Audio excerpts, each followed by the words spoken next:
Welcome to Higher Ed Live. I am your host, Seth Odell. Higher Ed Live is the live weekly web show all about digital development and professional empowerment. Thank you so much for tuning in tonight. Tonight is our 50th episode. That's right, just hit our 1-year anniversary, hitting episode 50, and very glad you could tune in to join us. As we get started, I want to say a quick thank you to our sponsors.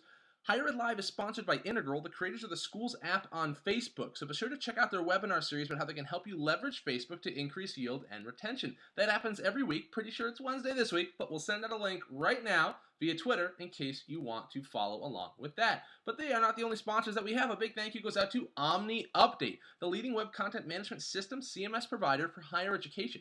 The company's web CMS OU campus, it's secure, scalable with great tools and features, deployment flexibility, and an awesome user community. In fact, it was the highest ranked CMS in customer satisfaction in 2010 eDoGuru survey. So if you guys need a CMS, you know what to do, and that is to check out OmniUpdate.com. And finally, a big thanks goes out to the team over at Scavenger, who are also sponsors of Higher Ed Live. Scavenger, it is a very exciting Google-funded mobile game about going places, doing challenges, and earning points. You guys should check out how Penn State incorporated Scavenger into their Spend a Summer Day event. It's one of the largest high school visit programs in the country.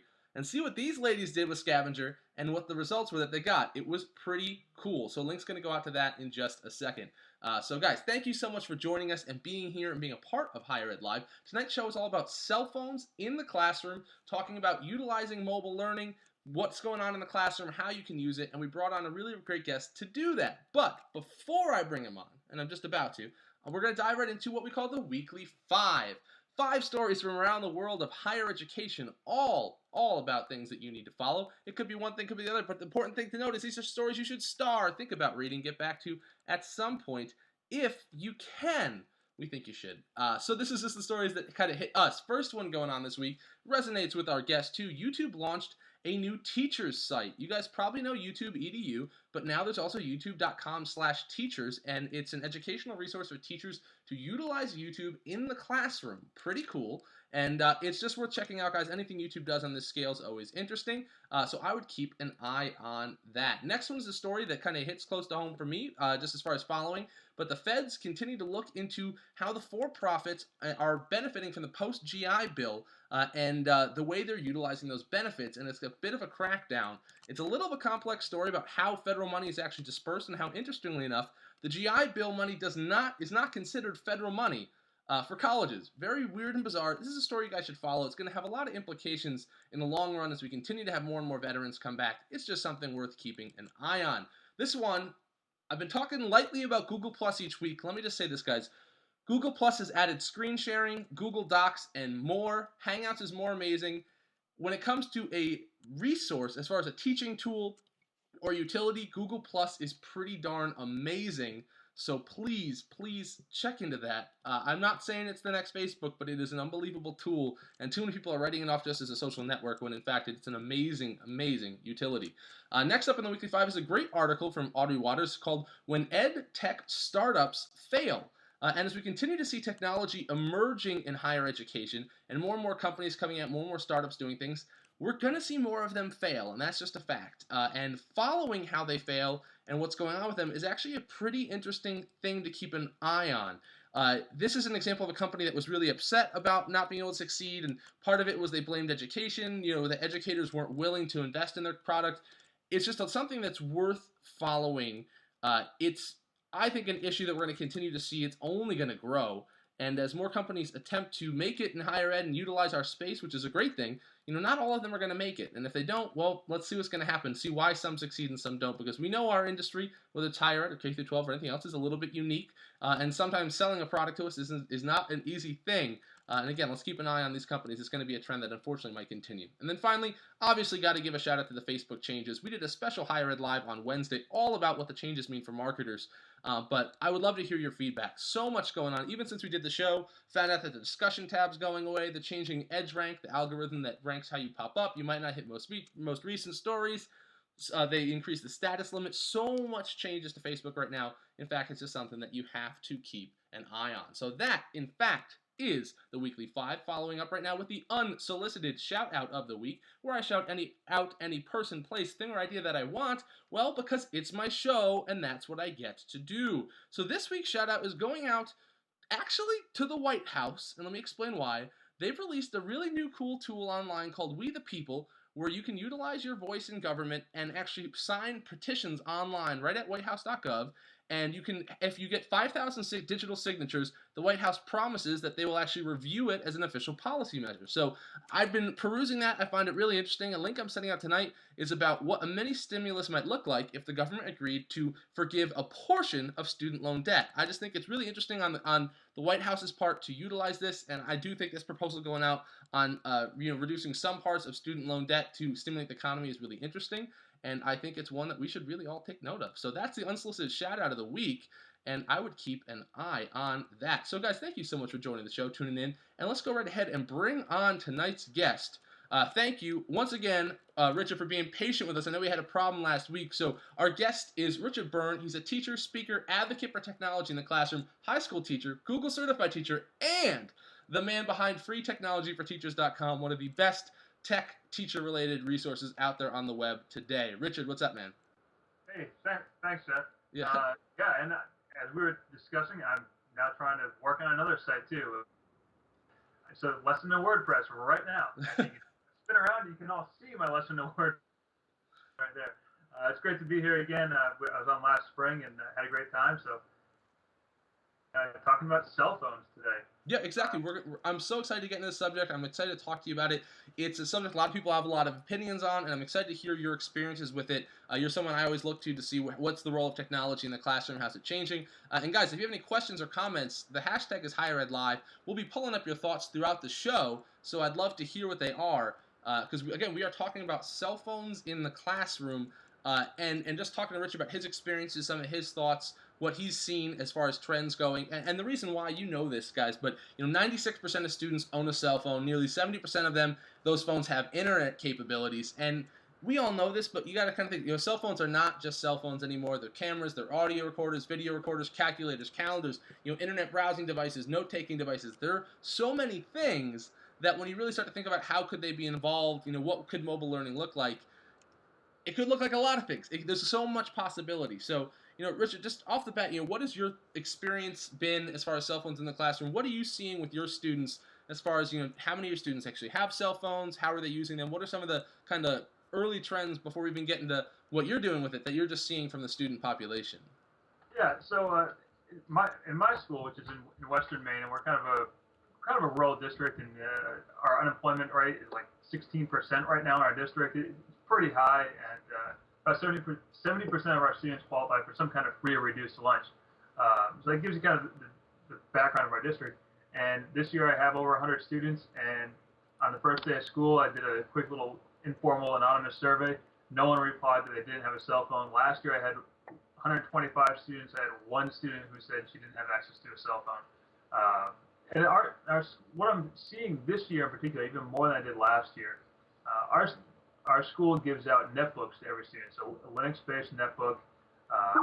And this year, I'm seeing more and more students prefer to use their smartphone for things like, basic Google searches or even writing blog posts. All my students have to write a blog post once a week, just a quick little, what did you learn this week, and what question do you have moving forward? And I see a lot of my students submitting that using their cell phone as opposed to opening up the netbook that they're given by the school. Very interesting. Yeah, that's really interesting, especially because I think when a lot of folks think about kids these days utilizing cell phones, we are thinking about the amazing rates that they send text messages, which is very high if you look at the stats, and you think about a kid just using it to maybe look at Facebook. So off the bat, it's starting to see that kids are utilizing this as a utility, as a tool to help them accomplish tasks that they're assigned with. What is your school's policy on cell phones? Because I've been doing a lot of research, and it's both for colleges and K through 12. This is the same issue, that there are some institutions that institution-wide are banning cell phones, some that institution-wide really pushing and advocating for them, and kind of everywhere in between. So what's your current situation as far as, are you encouraged? Are you allowed to use cell phones? Like, what's your institution's support for it? Yeah, so in our district, every principal gets to make their own policy regarding cell phones in their building. And in our building, every teacher gets to make their own policy within their classroom. So in my case, I encourage kids when they need to write their blog post or when they, a lot of times kids will say to me, Mr. Byrne, can I use my cell phone to look up X, Y, or Z? Yeah, go ahead, go for it. If you want to use that to look up information as opposed to the netbook that the school gave you, great, go for it. So it's great in that regard. And our school does have, my school does have teachers that put the cell phone in the basket when you walk in the door, and then there's other people that are like me, and it's more of a, let's utilize this technology and see what we can do with it. And so it's really kind of it's a shift from 3 years ago where I was put in this position of I had to tell kids to put their cell phone away and get into the battle of put your cell phone away. No, you can't take away my personal property, yada yada yada, the whole thing. Mm-hmm. And quite frankly, I think our building administrators got tired of dealing with cell phones all the time and said, hey, isn't there a way we can use this? And so that's where we're at now. Yeah, very cool, very cool. Yeah, and that's the thing, I'll just mention there are folks that are really advocating for one thing or the other. I'll say that, no one's out there trying to say what a teacher should be able to do within their own classroom to educate. What we're looking to do tonight is just kind of highlight some really cool examples, talk about their use, because there are some really cool use cases, both in college as well as high school. I just think there's some interesting trends going out there. So, first, as we get into it, obviously talk about the convenience that kids are utilizing this probably because they have it. What are some other benefits for cell phones just in general? Obviously, first off, it's a computer in your pocket, but, what benefits do you see as an instructor in general before we dive into some specific examples and talk through them? Yeah, one of the things that I talked about a lot this summer at different places that I went to is using Poll Everywhere or Text the Mob as kind of an informal, anonymous feedback, kind of as a warm-up activity for classes in terms of, all right, how long did last night's homework take you? Did it take you 5 minutes, 10 minutes, 20 minutes, an hour or longer? And I think it's a useful tool in that regard because if I did that same activity and I walk into my classroom and I say to the class, all right, how many of you spent 15 minutes on homework, and how many of you spent an hour on homework? Well, if 24 kids say it took me 15 minutes, the one kid that it took an hour is not as likely to raise his or her hand and be like, yeah, I'm the slow one in the class or whatever. So I like that kind of anonymous feedback aspect of using your cell phone with a Poll Everywhere or Text the Mob or a similar program. Yeah, absolutely. I think the safety of anonymity, there we go, anonymity in the classroom is really key for kids. It makes them feel safe and they can share. And when you're bringing up something like Poll Everywhere, so everyone understands, it's where you can ask a simple question utilizing a tool like this, and via their cell phone, very quickly, all the students can respond. Imagine it is similar, like everybody raise your hand, but it's all instant, it's digital, and they don't have to feel like their peers see who answers what. Poll Everywhere is being used by Notre Dame, University of North Carolina, Chapel Hill. It's out there in higher ed too. People are utilizing it, so definitely check out Poll Everywhere for that specific example. And I think that's a really good place to start talking about some of these benefits. So, you said some of your students are utilizing the phones already for blogging. So let's talk about that. Like, how are your students blogging in general, and how is the phone kind of playing into that as a useful tool for them? Yeah, so at the beginning of the school year, which is just 4 weeks ago for me, I set up a blog for all of my classes. Every one of the 5 sections that I teach, period1ushistory.posterous.com or whatever it happens to be. I'm using Posterous for my class, or Posterous. I never pronounce it. Is it Posterous or Posterous? I don't know. Tomato, tomato. Either way, that's what I'm using for my classroom blogs. And for the first couple of weeks, the students didn't have any netbooks from the school. They took about 2.5, 3 weeks for them to get rolled out, and we're still having to fight with some kids about getting all the paperwork in to sign out the computer or whatever. So I just said, hey, you have 1 week. It's Monday. You have to have this blog post done by Friday. Figure it out. And I had some boys come up to me on a Thursday afternoon just before school was in and said, hey, you can do this from your cell phone. I said, yeah, I know. I never taught them how to do that. They said, hey, I can send an email from my cell phone, therefore I can blog from my cell phone. Yep, yes you can. Which they took as code for, it can be just a 1-sentence blog post, and we had to kind of have a conversation about that one. But so that's how I'm kind of using it right now this year. I really stumbled into, but I guess I did stumble into. Probably the best way to put it. Using cell phones in my class a couple of years ago, and forgive me if I told this story on a previous show, because I don't remember how many times I've told this story now. But I was teaching a civics class, and I looked over. This was when my school had the policy of make sure students put their cell phones away. You know, you can't have them out. You can't have them out. You know, put them away. They're bad. You know, it's like right on par with any other bad thing, chewing bubble gum or using a ballpoint pen. So I looked over and I saw a student texting, and I said, "Hey, who are you texting?" She said, "My mom." And I said, "Well, ask your mom about this question." We were talking about one of the questions on the fall ballot. So ask your mom how she feels about that. She's like, "Really?" I'm like, "Yeah. Since you're talking to your mom anyway, let's get her feedback on this." And so she got a response from her mom, shared it with the class, and I had a couple other kids say, "Oh, can I text my dad? Can I text my uncle?" And before too long, I had all 18 kids in the class texting someone outside of the room to really expand the conversation we were having in class that day. And kind of one of the other morals of the story here is, if you're going to break your school's policy, make sure you get to the principal before the kids do. So I went right down after the class, went into my principal's office and said, "Hey, this is what we're doing. This is why I had him using the cell phones in case you hear anything." And he was actually okay with it. Well, as long as they're not doing anything bad with that, I don't see the problem. And so he kind of gave me that wink, wink, nudge, nudge. Good job, but don't tell everybody about it yet. Yeah. Sort of thing.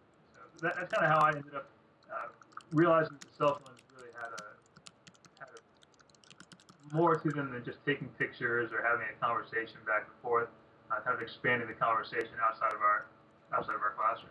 Yeah, I love that, because I've been reading a lot of the conversations about cell phones in the classroom, and one of the things is text messaging is a huge point of it. And one of the things that people say is these kids are texting their parents maybe, and their parents are a distraction. I think it's really cool that you have this a tangible example of where you've actually brought the parents into the learning environment and let them engage a little bit on this, because the kid's going to go home and they're probably going to have a continued conversation about what they talked about, and I think that's a pretty a cool example. I like that a lot. I think that's pretty different, but it's kind of like your own phone a friend, I guess. Just Yeah. like, you could phone a friend, call mom or dad if you needed a little bit of tips with a question or two. So I think that's a really interesting example. Tell me about what you're utilizing with Google Voice, because I'm a huge fan of Google Voice professionally on my own terms, but I had not even thought about how Google Voice could play into the classroom, and I think what you're doing with it is pretty cool. Yeah. So this year I put Google Voice I put my Google Voice number on every syllabus that I passed out. And I actually posted it on my course blog. And I said, students, parents, you can text me with your questions whenever you have them. So the nice thing about Google Voice is that they don't actually see my real cell phone number or my home phone number or whatever number I have linked to it. They just see my Google Voice number. And if I'm at my computer, I can reply quickly with the text message from my computer, or I can do it from my cell phone. If I happen to be out driving, I'll pull over to the side of the road and then send the text message. I want to make that very clear to the state troopers in the state of Maine. So it's been a great way to get that quick response back to a student or back to a parent. So far, I haven't had any parents use it yet, but I have had a number of students this year already send me messages about.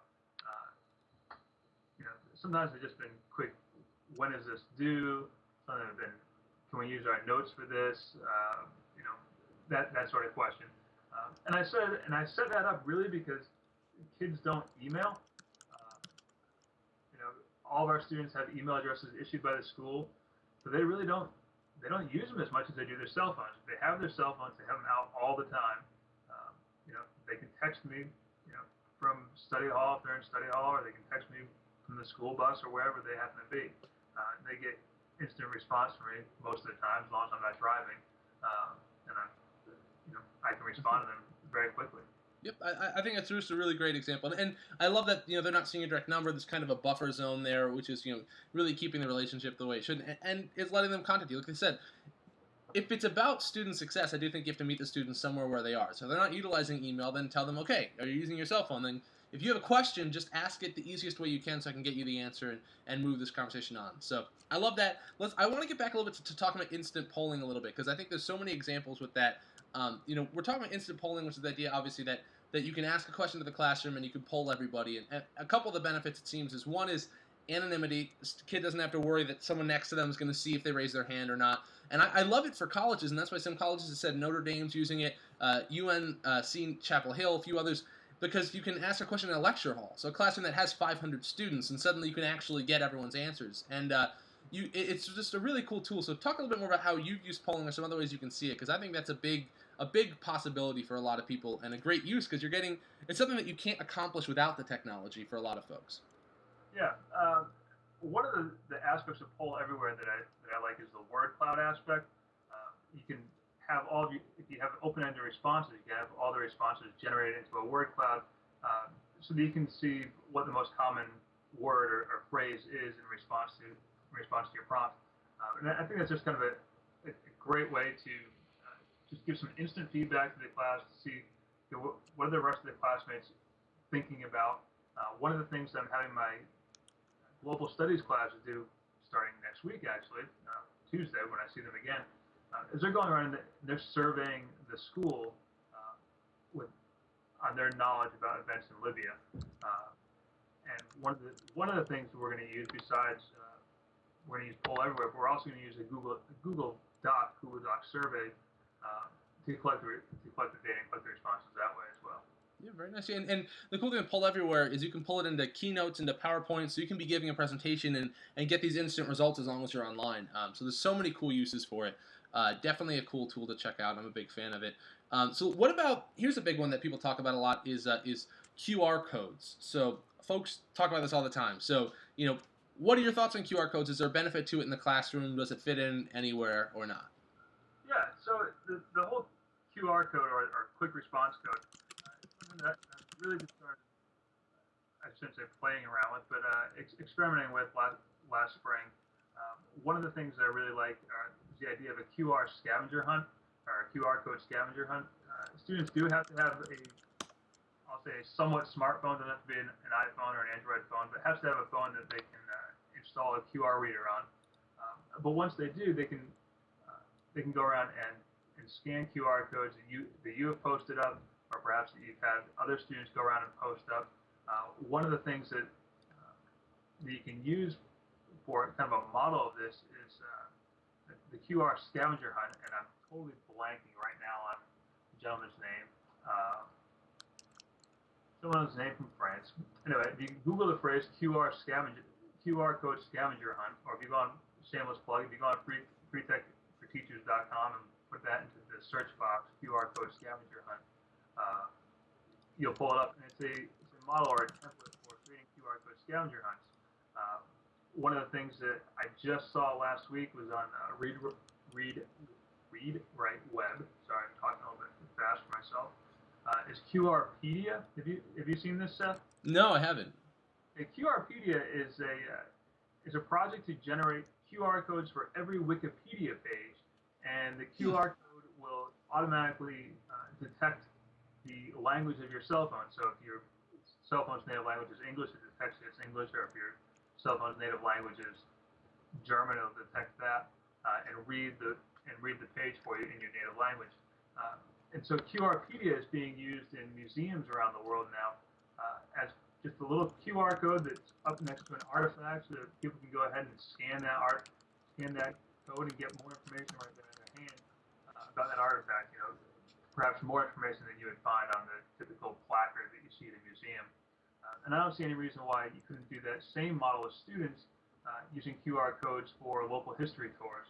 Go down to your local history society and label some of the documents, some of the artifacts they have with QR codes that people can use to access more information.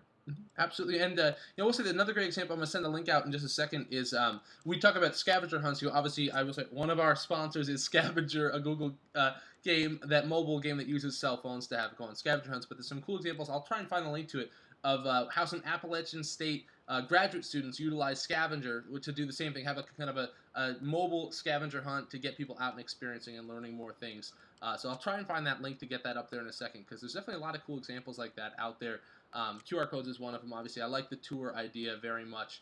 And then I want to get this one. This one's really interesting. Talking about back channels and anonymous feedback. And I'll ask you a little bit more on that, and then I have a few examples in higher ed that I think are pretty cool as well to weigh in on. So what are some of your thoughts on that?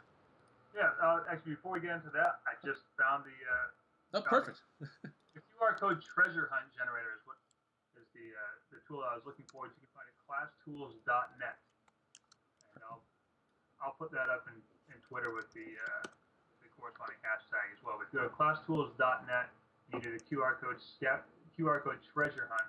You can find a template for creating your own QR code hunts around your school or your community. So anyway, on the topic of back channels, this is something that I've been using in a lot of different ways for the last couple of years. I started out using back channels using today'smeet.com.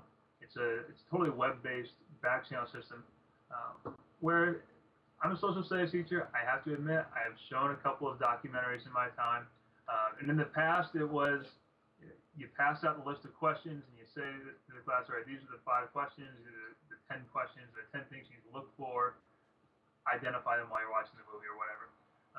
What I've done instead is I've replaced that with setting up a back channel in the past using Today's Meet, and now I'm starting to do it with actually Text the Mob is the other cell phone tool that I use too, textthemob.com, and really I go back and forth and pull everywhere and text the mob depending on my mood that day or whatever whatever criteria I think of that day, but both do the same thing in terms of I set up the back channel and I ask students for their feedback, both in terms of questions that I pose, but I really like to use it as letting students ask the questions and I respond. For example, in one of my special ed classes last year, I had students, they got confused on the blue and the gray when we were watching a clip out of the movie Glory.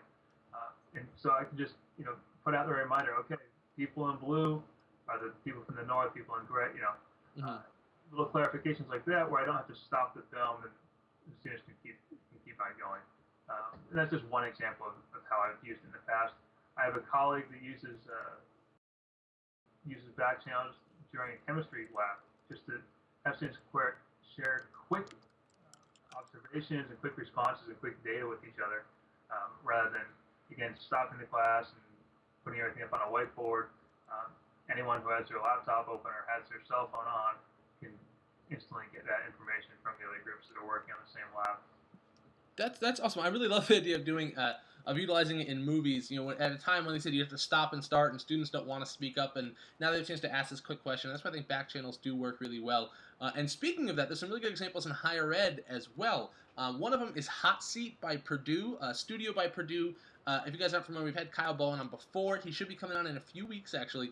They're an in-house team at Purdue that develops mobile learning applications for Purdue, and they're doing that because they feel there's not enough people out there in the industry building those tools and utilizing them. So just one really cool one is Hotseat, which allows for back channel dialogue and conversations in the classroom, and they've utilized that for a lot of great success. It's something that I think works well in any level of learning, because as you said, there are times when interrupting the instructor may not make the most sense, and stopping the entire classroom's learning experience for one small question doesn't either, but getting that answered means that student's going to stay on pace, understand something. Like I said, a very fundamental question about the Civil War, much better to get that answered before the movie ends, especially if it's Gettysburg, because that's like 4.5 hours. So you definitely don't want them to have to hold off on that question too terribly long.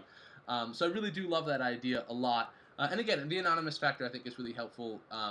So I think it's good. As we talk about Studio by Purdue, and I'm saying how again Purdue is utilizing a lot of stuff because they feel like they have to, because a lot of other folks in the industry aren't doing it. What are your thoughts on app development? Where do you see things going? Are you seeing any issues with your students as far as if they have an iPhone or an Android or anything else? I mean, is there any issue for you there that apps aren't being developed for everyone? Maybe there's a tool that you can't offer your students because it's not accessible to everybody. What are your thoughts?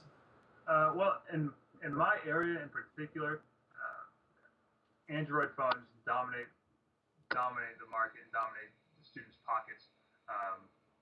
In part because AT&T coverage has been so horrendous here for so many years that almost everyone, I shouldn't say almost everyone, but most of the students have some other provider and have either an Android phone, a BlackBerry, or some other somewhat smartphone. So the iOS framework or operating system really isn't that prevalent in my school. I can think of right now 2 students that I have this year that have iPhones. But one of the things I was really excited to try this fall and had the rug pulled out from me by Google was having students develop their own Android apps. Uh, App Inventor, which had been around as a Google Labs project for about a year.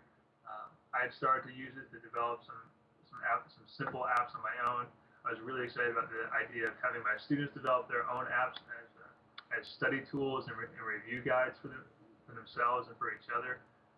And hopefully the Android App Inventor gets reborn through the MIT labs. I know MIT has made some kind of commitment to making Android app development as easy as it was with the App Inventor. The Android App Inventor was really neat because you didn't really have to have any coding skill. It was drag and drop, and what I really liked about it too is that you could see the logic, the real if-then logic. You know, if I use this button and I pet the picture of my dog on the app emulator, then my dog will bark. Or if I use this button in this sequence, this will happen. It was a very visual way to see the if-then sequence happening. So I'm really hoping that there will be more people working to develop tools for making app development easier for the average person without having to have a ton of computer science background. Sure, absolutely, and again, that's the thing is it's amazing what Purdue is doing, but the tough thing is that everyone's not in Purdue's situation where they can do this themselves, obviously. So I totally agree. I'd like to see that shift a little bit more, make it a lot easier. A couple other examples too. One thing I want to talk about, you mentioned Text the Mob, which is kind of group polling. What are your thoughts on group text messaging? Because that seems like an opportunity too for classes where, I mean, group texting is a really big thing in younger demographics now where kids can text more than one person at once, essentially, large groups. I mean, it seems like that could be a possible tool as well as far as sending out reminders to students or updating everyone at once. Essentially, it's the same thing as sending an email to a mass list at one time. Any thoughts if that could possibly play a role either now or moving forward? Yeah, I'm looking forward to seeing it being used more by teachers and by school administrators to get that kind of instant message out to parents and to students about whatever it happens to be, school cancellation, homework reminders, that sort of thing, but also using it in the classroom as a classroom conversation piece of extending the conversation beyond the 60-minute block or the 80-minute block that you see your kids for. In my school, I see my students every other day, or five times every 2 weeks, and a lot can be lost between Thursday and Monday. I mean, the kids I see tomorrow I haven't seen now since last Thursday morning. So I think any tool that can extend the conversation between students and also between the students and the faculty is a great tool to explore. Absolutely, and just to throw one out there, Remind 101 is one such tool that allows folks to do that, just in case people are looking for an example. So that's an example that I definitely think there's some possibilities there. We talked about Studio by Purdue. We mentioned that. We talked about developing apps. This brings up the big question, which is, right now, utilizing cell phones, you're essentially sort of on your own, that you're deciding you want to do this and you're working on it. As we progress as an industry, whether it's K through 12 or higher education, what kind of resources do we need to support this stuff? I mean, obviously it seems that you would likely need Wi-Fi if you're talking about having people having internet issues or maybe 3G isn't very significant. What kind of tech support? Is this something that would eventually fall under IT? Because it does seem like right now the burden would be falling on the instructor to kind of make sure, okay, do the kids actually have access to internet, things like that. Right. In my situation,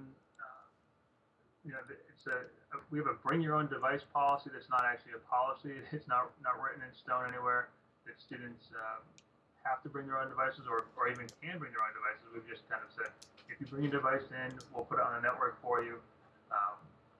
We don't give the password to get on the network to the students. We make the students hand over whatever device it is that they're bringing in, if it's a tablet, or if it's a smartphone, and the tech administrator types in the passwords.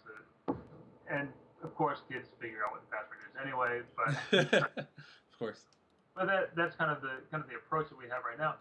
And I think down the road, the whole idea of how many devices allow on your network is, or it's going to be a challenge that we have to address.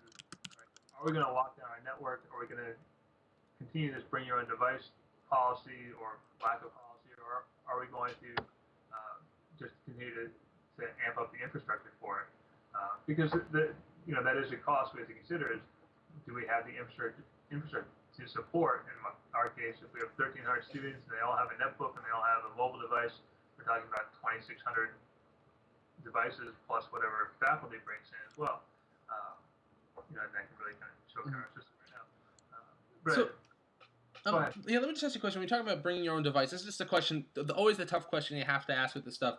Do you have concerns at all with, as far as issues of, socioeconomic class, where some kids are going to be coming from money, they're going to have an iPhone, and another kid isn't?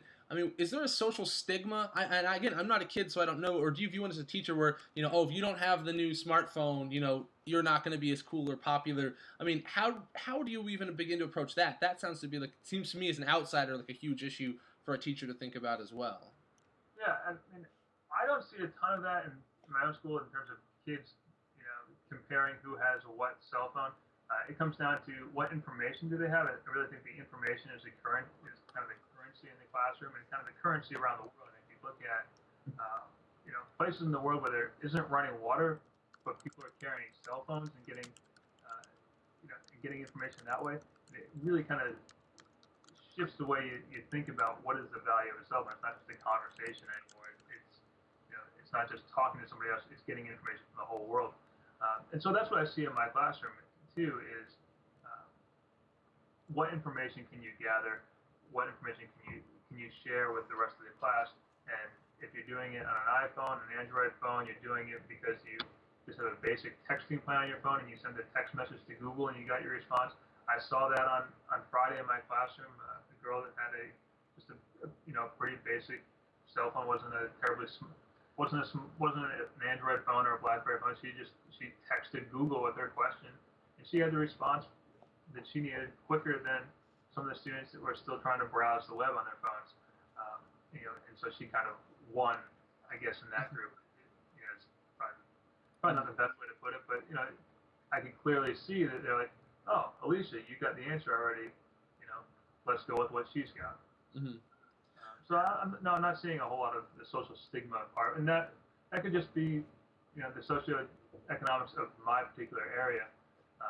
It may be different in a more affluent school district. I don't know. I don't work in one. Mm-hmm. Cool, and that's good to hear. I mean, it's something that I would be concerned as an issue, and while obviously you're one instructor with one kind of school's experience, that's still a positive thing to see that this has been a positive experience for everyone involved. So I want to take a little bit of a step back and ask you kind of a bigger question, which is, we're at this stage now, it seems, with cell phones in the classroom, where we're really just exploring what are they going to be like? How can they be used? How can they be incorporated? I mean, this is kind of almost like a feeling out process. And I think it's important to talk about student success. And only because, I was doing some research myself and found out some cool examples that are just starting to emerge, like Project Connect, which is a pilot project out of North Carolina, where high school students were given essentially cell phones with algebra problems installed on them, like smartphones, and then given to all the kids. And the kids that got the smartphones and were able to use them as a tool were getting higher grades than the kids that didn't. And it was a small sample thing, but it's just an interesting idea that, do you see cell phones in the long run just being like a nice extra tool, or is this something that can actually enhance student success, help students learn better? Because I think that's an important thing to highlight when there still is some people talking about, should we use cell phones, should we not? Well, if down the line we're starting to see examples of them being tied to student success, that's a pretty awesome and amazing thing to kind of focus on. Yeah, I'd like to see, I like to think of cell phones as being a one-to-one program I've described it over the last 6 or 7 months whenever I've been asked about them is the cell phone is replacing, in some cases, I'm seeing it in my classroom, the cell phone is replacing the cheap Linux-based netbook that our students have. They have this Linux-based netbook that our school has provided, but many of them are choosing to use their mobile device more often than they are that netbook. And again, this is anecdotal evidence from my area of 1,300 kids. I don't speak for the whole state of Maine or much less education on the whole. But what I'm seeing is kids are replacing that. So if we think there's value in using a one-to-one computer program with a laptop or with a netbook or whatever device, I think we need to look at it the same with cell phones as well. So one of the things that I am seeing with cell phones is it is making the option to study much more available to students as opposed to lugging around a big textbook. You're going to lug around your 4-inch by 3-inch cell phone, which you're going to take everywhere with you. You're not going to take your 1,000-page U.S. history book everywhere with you. So you have that option to, all right, on my half-hour bus ride to school in the morning, I can open up my cell phone and I can do a quick study of whatever quiz I'm having that day. So that's where I think it's going to be valuable. Mm-hmm. Yeah, and I think that brings up a really good point that the real immersion, what we're talking about here, is even bigger than tonight's conversation. I mean, tonight we're talking about cell phones in the classroom, but really that's about mobile learning and what mobile learning can be for the world as a whole, especially when you start talking about the fact that obviously more people in the world have cell phones, as you said, than actual clean water. There's an access, and there's an idea that if you can get someone a phone, it can really change life. Same thing as one laptop per child. Getting someone this tool, it can mean a lot. You can study anywhere. It's on the go. I think there are a lot of amazing opportunities for it. So it's pretty big. It's pretty exciting. Where are you going for resources for this stuff? And this is something that, again, we're talking to you. You're obviously a high school teacher. A lot of this is still reflected for both higher ed and not. I've done a lot of research into higher ed. It's totally the same thing as high schools right now. Some are really embracing, some aren't. It's kind of, there's no industry trend yet, except for the trend that I'm seeing is innovative teachers are really kind of stepping out and trying a lot of things. Where do you go to hear what other people are doing? Is this the kind of thing that, I don't know, has a hashtag you can keep up on, or is this more just a conversation about emerging technology in the classroom in general, and this is a part of it? Yeah, I wish there was a hashtag that was just about cell phones, and maybe there isn't, and I'm not aware of it. Maybe that would be a topic in Ed Chat. Hint, hint, Stephen. Stephen Anderson is one of the people that runs Ed Chat. Maybe that'd be a good topic to come up with. Is just cell phones, and maybe a chat about cell phones. But I go to the same places for ideas about cell phones and information regarding cell phones that I do for a lot of my other ed tech news.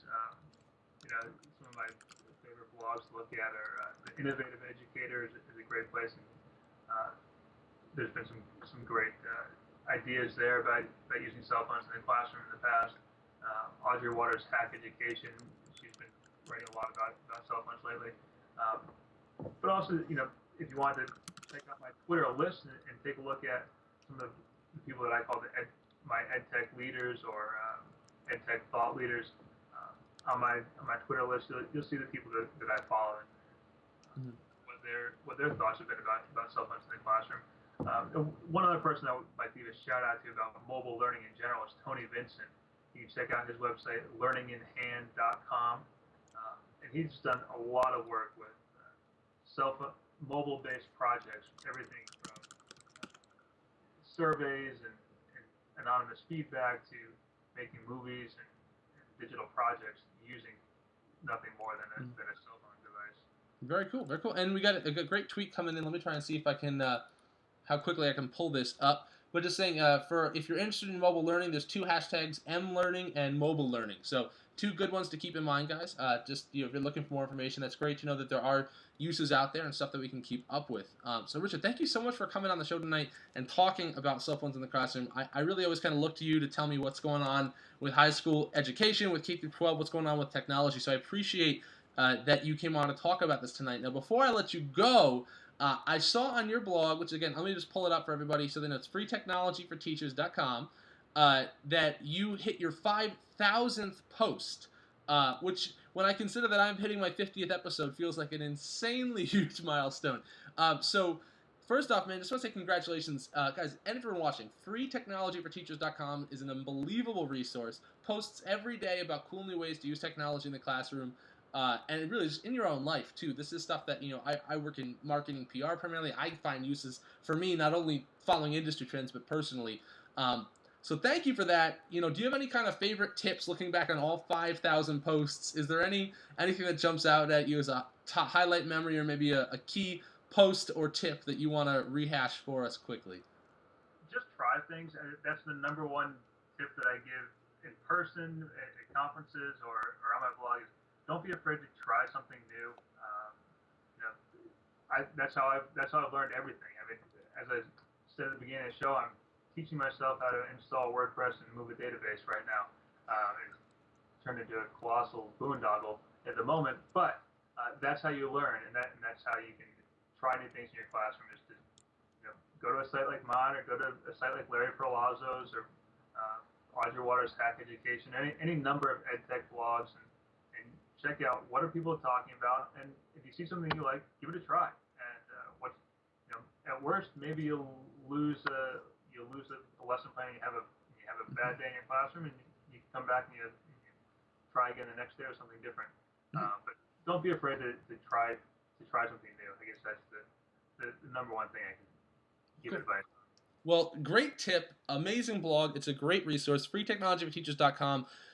Thanks everybody for contributing to the conversation. I hope this kind of highlighted some really cool examples, at least from one instructor, stuff that we can continue to have this dialogue and push it forward. Again, we should have a show on Studio by Purdue coming up in just a few weeks, so looking for that. There's going to be more about mobile learning in higher ed. It's going to be nice to be able to continue this conversation again in a few weeks. Richard, thank you so much for coming on the show, man. I absolutely appreciate your time. You're welcome. Thanks for having me on. Awesome. Anytime. And guys, thank you so much for tuning in and watching tonight. As always, this is Higher Ed Live, the live weekly web show all about the world of higher education. I got some exciting news. I am not going to be here next week, but there is still a show. Ashley Hennigan, the Assistant Director of Undergrad Admissions at RIT, she's going to guest host for me. So we have a really exciting show about the social media toolbox for admissions professionals and marketers in general. Again, if you want to watch this show, we're going to announce the guest. We're going to announce more information on that tomorrow at HigherEdLive.com. But thank you to Ashley for stepping in and guest hosting for me when I couldn't make the show. I want to keep these coming to you because we hit episode 50, but we are not slowing down. Not one bit. Each and every Sunday coming to you guys live.